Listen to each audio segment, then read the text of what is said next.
everyone's trying to sell you a trust, but no one will actually tell you what it is. So what I'm going to do is I'm going to show you a real trust.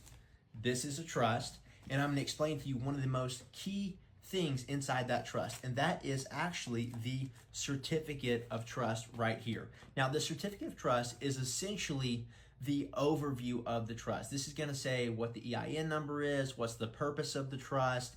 It's going to detail the trustees, the grantor, the settlor, the beneficiaries, trust protectors, things of this. And in this particular type of trust that we work with, there's one key line that I'm going to read you, and it says, the trustee shall have full authority to hold an undivided interest in and to determine at their discretion what is principal and income, what, if any, is distributed to beneficiaries, what is allocated as income, principal, and expense, and what, if any, is established and or maintained as a reserve for depreciation.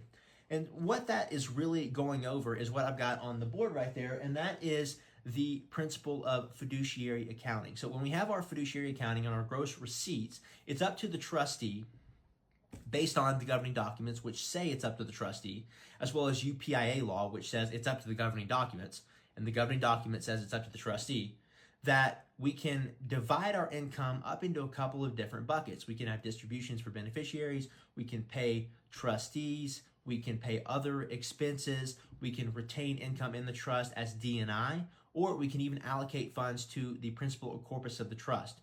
Okay, now the principal or corpus of the trust is not for the trustee's living expenses. That is for investable trust assets, right? It works just like an IRA, where you have money, you have a fiduciary managing that account, and we can buy and sell different things, and we're not going to be taxed as long as we keep the money in there. It's the same exact principle. This is how the trust structure works. Now, for the trustee's income, let's just say they need $100,000 a year to live. Well, if we've got the business trust and we have a couple different things going on, we're going to need to make sure we're paying the trustee, it's not a reasonable wage, but enough money for them to live, to cover their expenses. This corpus bucket, that's your legacy. That's the dynasty you're building. That's for your children. That's not for you to go blow in Vegas or go to the bar and blow away on tequila. That is for your legacy. And so we have to allocate the funds accordingly based on what money we're going to need to spend on which expenses. So that's an overview of the certificate of trust. If you want to learn how a trust structure actually works and see if it's a good fit for you and your family, comment the word trust and I'll show you exactly how it's done.